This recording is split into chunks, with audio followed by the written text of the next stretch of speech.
সবাই সবাই আসতেছে, সবাই আসতেছে সব বন্ধুবান্ধবের দিকে, ঢাকার বাইরে থেকে সবাই আসতেছে।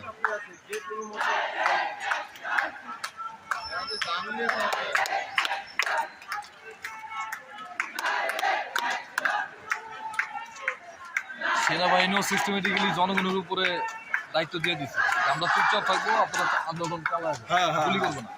না না না, করবো নাই তো জাতিসংঘের উপরে